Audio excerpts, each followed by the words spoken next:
एक महिला का शव जिसका चेहरा तेजाब से जलाया गया हो, जिसके हाथ पर टैटू मिटाने की कोशिश की गई हो और जिसकी पहचान एक फर्जी आधार कार्ड के जरिए अर्चिता अरोड़ा के नाम से हो रही हो, लेकिन सच बिल्कुल अलग निकला।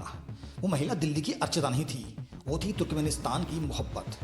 दोस्तों, 21 फरवरी 2026 उत्तर प्रदेश के मेरठ जिले में मवाना बिजनौर हाईवे के किनारे एक सरसों का खेत। सुबह सुबह कुछ ग्रामीणों को उस खेत से बदबू आती है। नजदीक जाने पर उनके होश उड़ जाते हैं। एक महिला का शव पड़ा हुआ था। शव बुरी तरह सड़ चुका था। स्थानीय लोग फौरन पुलिस को सूचना देते हैं। मवाना थाने की पुलिस पहुंचती है। सब देखकर अफसरों के होश उड़ जाते हैं। महिला का चेहरा पहचानने योग्य नहीं था। तेजाब से जलाया गया था। हाथों पर टैटू थे, लेकिन उन्हें भी जलाने की कोशिश की गई थी। पुलिस ने शव को पोस्टमार्टम के लिए भेजा। यह कोई साधारण मौत नहीं थी, यह एक सुनियोजित हत्या थी और हत्यारों ने पहचान छिपाने की पूरी कोशिश की थी। पुलिस के सामने पहला सवाल था कि यह महिला कौन थी।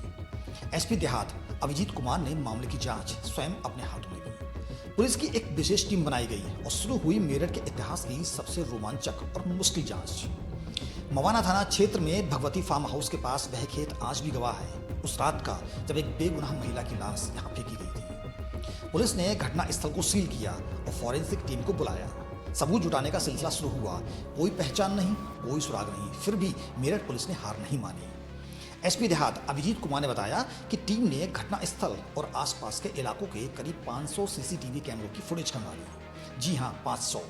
यह एक असाधारण पुलिसिय प्रयास था। घंटों की मेहनत के बाद पुलिस को एक संदिग्ध कार दिखाई दी जो उस रात घटना स्थल के पास से गुजरी थी। पुलिस ने उस कार का नंबर नोट किया, आरटीओ रिकॉर्ड खंगाले और जो नाम सामने आया उसने पूरे मामले को नया मोड़ दे दिया। कार के मालिक का नाम था चंचल कुमार उर्फ बंटी। चंचल मेरठ के प्रतापपुर इलाके में एक होटल चलाता था, अविका होटल। पुलिस ने चंचल को हिरासत में लिया और जब सख्त पूछताछ हुई तो एक के बाद एक राज खुलते चले गए। 500 कैमरे, लेकिन एक कार, और उस कार ने पुलिस को वहां पहुंचाया जहां वो इस हत्याकांड के असली दोषियों तक पहुंच सके। यह मेरठ पुलिस की तकनीकी सूझबूझ और जांच की मिसाल है।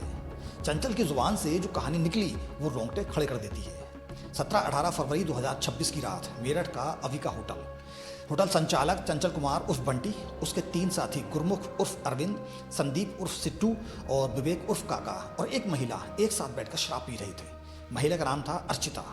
शराब पीते पीते रुपयों के लेन देन को लेकर विवाद हो गया। कहासुनी बढ़ती गई, बात बिगड़ती गई। आरोपियों ने बाद में पुलिस को बताया कि गुस्से में आई महिला ने उन्हें दुष्कर्म के झूठे मुकदमे में फंसाने की धमकी दी थी और इसी बात ने चारों को इतना भड़का दिया कि उन्होंने मिलकर उस महिला पर हमला कर दिया।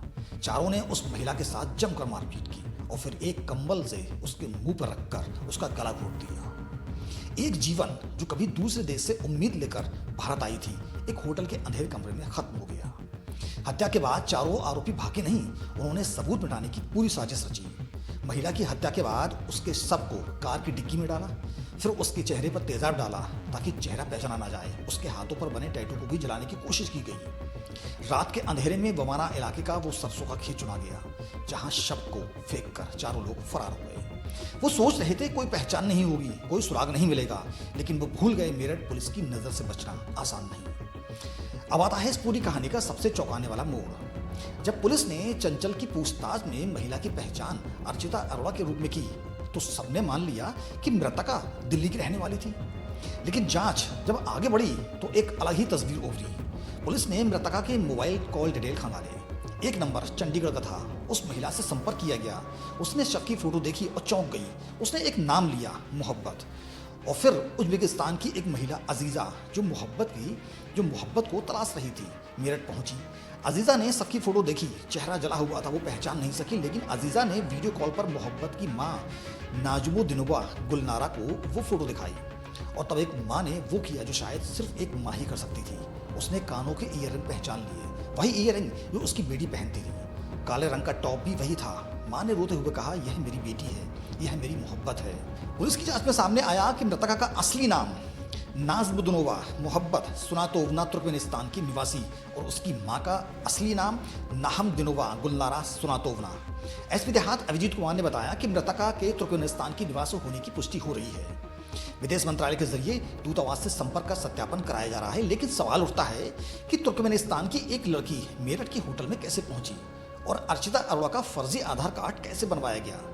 मोहब्बत की मां गुलनारा ने बताया कि उनकी बेटी करीब 15 साल पहले नौकरी के नाम पर भारत आई थी, लेकिन भारत आने के बाद उनका वीज़ा छीन लिया गया। उसे अंबाला और दिल्ली के पते पर अर्चिता अरोड़ा के नाम से फर्जी आधार कार्ड बनवा दिया गया। परिवार का आरोप है कि उनकी बेटी किसी ह्यूमन ट्रैफिकिंग रैकेट का शिकार हो गई थी, यानी एक विदेशी लड़की जो कमाने का सपना लेकर भारत आई थी, एक तरह से जाल में फंस गई। उसकी असली पहचान छीन ली गई, उसे एक नकली नाम दिया गया और वो इस देश में एक अजनबी बनकर जी रही थी। पुलिस अब इस मामले में अंतर्राष्ट्रीय एंगल की जांच कर रही है। सवाल यह है कि क्या यह मामला एक बड़े अंतर्राष्ट्रीय ह्यूमन ट्रैफिकिंग नेटवर्क से जुड़ा है? क्या मोहब्बत एक लौती शिकार थी या और भी विदेशी महिलाएं इस जाल में हैं? विदेश मंत्रालय और तुर्कमेनिस्तान दूतावास से संपर्क किया जा रहा है। अंबाला और दिल्ली के वे पते जहां अर्चिता अरोड़ा के नाम से आधार बना था, अब पुलिस की जांच की घेरी में है। यह मामला अब सिर्फ एक हत्या का नहीं है, बल्कि एक बड़े अपराध नेटवर्क का पर्दाफाश कर सकता है। 15 साल तक एक विदेशी महिला फर्जी नाम से रही और कोई नहीं जान पाया। यह खबर सिर्फ एक हत्याकांड की नहीं है, ये हमारे सिस्टम से एक बड़ा सवाल पूछती है। क्या किसी विदेशी महिला का वीजा छीनना और फर्जी आधार बनाना इतना आसान है? क्या हमारे देश में 15 साल तक एक विदेशी नागरिक फर्जी पहचान से रह सकता है और कोई एजेंसी उसे पकड़ नहीं सकती? आधार कार्ड की सत्यता की जांच कहाँ थी? वीजा खत्म होने के बाद विदेशी नागरिकों की निगरानी कहाँ थी? मोहब्बत की मां का आरोप है कि अगर पहले जांच गंभीरता से होती तो पहचान पहले हो सकती थी। यह सवाल सिर्फ मेरठ पुलिस से नहीं, केंद्र सरकार, फॉरेनर रीजनल रजिस्ट्रेशन ऑफिस और गृह मंत्रालय से पूछा जाना चाहिए। मोहब्बत की कहानी अकेली नहीं है। मध्य एशियाई देशों उज्बेकिस्तान, तुर्कमेनिस्तान, कजाकिस्तान से बड़ी तादाद में महिलाएं नौकरी के नाम पर भारत आती हैं। इनमें से कई ह्यूमन ट्रैफिकिंग रैकेट का शिकार हो जाती हैं। उनके दस्तावेज छीन लिए जाते हैं, पासपोर्ट जब्त कर लिया जाता है और वो एक ऐसे जाल में फंस जाती हैं जहां से निकलना मुश्किल हो जाता है। इस मामले में मोहब्बत की परिचित उज्बेकिस्तान की अजीजा भी भारत में ही थी। इससे यह साफ है कि यह कोई अकेली घटना नहीं है, बल्कि एक बड़े नेटवर्क की कड़ी हो सकती है। पुलिस अब यह जांच कर रही है कि इस रैकेट में और कौन कौन शामिल है। क्या कोई बड़ा मास्टरमाइंड है? क्या किसी भारतीय नागरिक ने इस रैकेट में मदद की? दोस्तों, यह मामला हमें बहुत कुछ सोचने पर मजबूर करता है।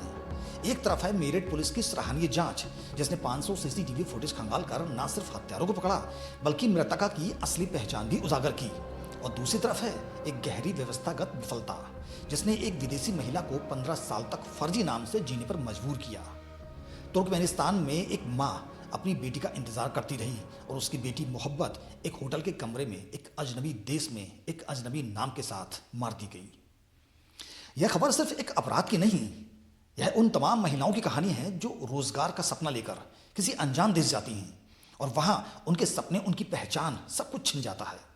मोहब्बत को न्याय मिले और यह सुनिश्चित हो कि ऐसी कोई और मोहब्बत इस देश में अनजान बनकर ना जिए और ना मरे। मिलते हैं एक और सच्ची खबर की वीडियो के साथ, तब तक के लिए अपना ख्याल रखिएगा। जय हिंद, अल्लाह हाफिज।